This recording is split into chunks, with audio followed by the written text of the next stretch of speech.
We've been talking a lot about lines, and this week I'd like to compare lines with another type of growth, exponential growth. So let's just start by doing an example. We have the equation y equals 2 to the x. The x is in the exponent, so this is an exponential equation. Let's start by completing the table of values. If we plug in 0 for x, we get y equals 2 to the 0, and the definition of the 0 exponent is 1. Anything to the 0 power is actually 1. If we plug in 1 for x, we get y equals 2 to the 1, which is just 2. If we plug in 2 for x, y equals 2 squared, that's 4. And 3 for x, y equals 2 to the third, which is 8. One thing to notice with this equation is that the values of y are doubling. As the values of x increase, the y values double. Now let's plot these points and see what this picture looks like. I'm going to create some graph paper. I need x values that go up to 3 and y values that go up to 8, and then I can plot these points. When x is 0, y is 1, x is 1, y is 2, 2, 4, and 3, 8. And what I get is actually not a line. If you hold a ruler up to this, it's not a straight line, instead it's curved. If we were to connect the dots, our graph would look something like this. This is an example of exponential growth, where the y values are growing at a faster and faster rate, unlike linear growth, where you have a fixed slope or a fixed rate of change. In fact, in this case, the y values are doubling. To get from a y value of 1 to 2, you can multiply by 2, 2 to 4, you multiply by 2, 4 to 8, you multiply by 2, and the y values will continue to double. So if x is 4, you should get 16, then 32, then 64, etc. Let's now do an application problem to try to compare our exponential growth with linear growth. So in example 2, it says you put $20 into a bank account, and every year the bank gives you $1 in interest. So they just add $1 to your bank account. So that means after 1 year, the amount of money you have is $21. 2 years, it would be 22, 3 is 23, 4 is 24, and 5 is 25, etc. And it continues to go like that. Now let's try to write an equation to describe the amount of money we have in the account after t years. So if A is the amount of money we have in the bank account, we could say, well, we start with $20, so A will always equal 20, and then we add $1 for every year. So we add 1 times the number of years, which is t. Or we could write this as A equals 20 plus t. Now this is a linear equation. There's no exponent on the t. And in fact, we could have used some of those techniques we've learned in the past to come up with this equation, assuming we had recognized it's a linear equation. We know that when the input, x or t, is 0, the output, y or a, is 20, and when the input is 1, the output is 21. So we could find the slope by taking our change in y divided by our change in x. That gives us 1 over 1, or 1.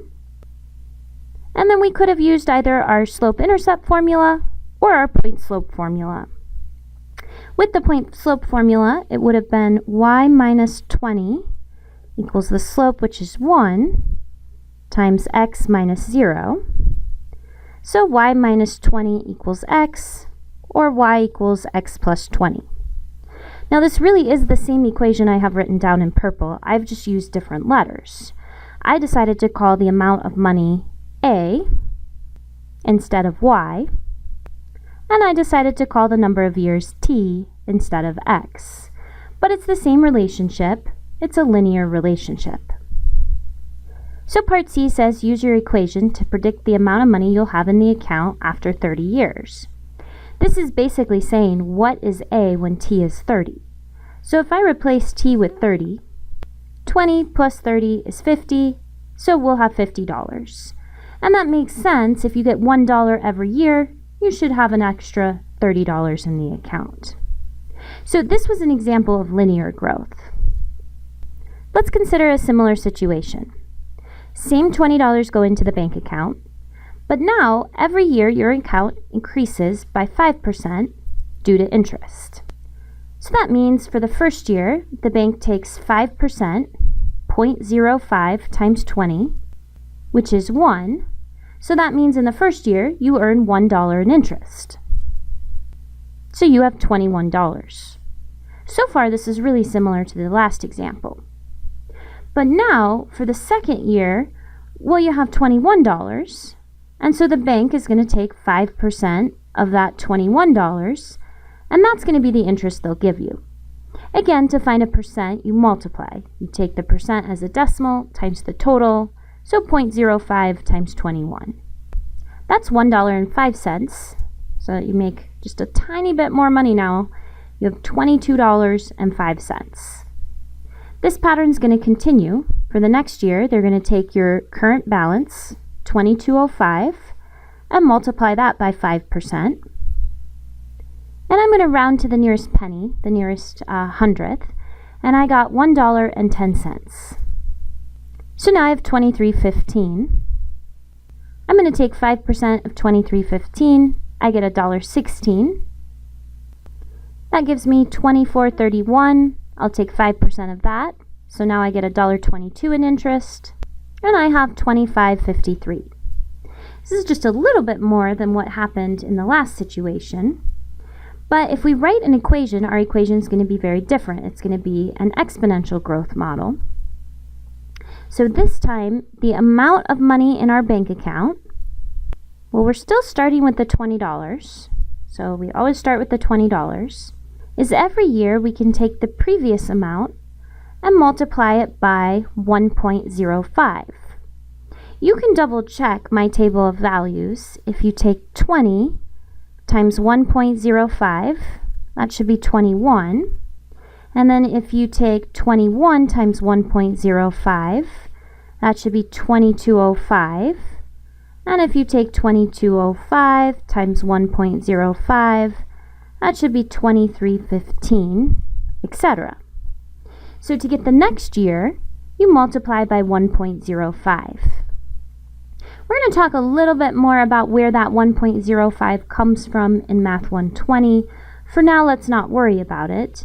The important idea is to get the next value when you have exponential growth, instead of adding a number, you're multiplying by 1.05, and you multiply by that factor the number of years that you're going forward. And so that's why the variable, the t, is going to be in the exponent. Again, if you're not sure about this, we could check. We could plug in the different years, and we should get numbers that match my table of values. For example, if I plug in 4, so I take 20 times 1.05 to the fourth, and put that into my calculator, I get 2431, which matches my table of values. So the basic idea here is if you add a fixed value, like in example 2, if you always add $1, a fixed amount, that's a linear equation. If your values increase by a factor, by a multiple, that is what we call exponential growth. And we're going to talk a lot more about how to get these equations in Math 120. There's other techniques that you can use to get these equations. So now, once again, what's going to happen 30 years from now? Well, let's plug in 30 for t to see what happens. So if I replace the t with 30, and I put this expression into my calculator, rounded to the nearest hundredth, I get $86.44. So you can see that although it didn't seem to be very different for the first couple years, the exponential growth gives you a lot more money, $86 compared to only $50. And that's because you're actually earning interest on your interest. And this is how interest or bank accounts actually work. Is there an example of exponential growth? I know there's a lot of stuff going on in this lesson. This is really just supposed to be kind of an overview of the difference between lines and exponential equations. We're going to talk a lot more about this in Math 120.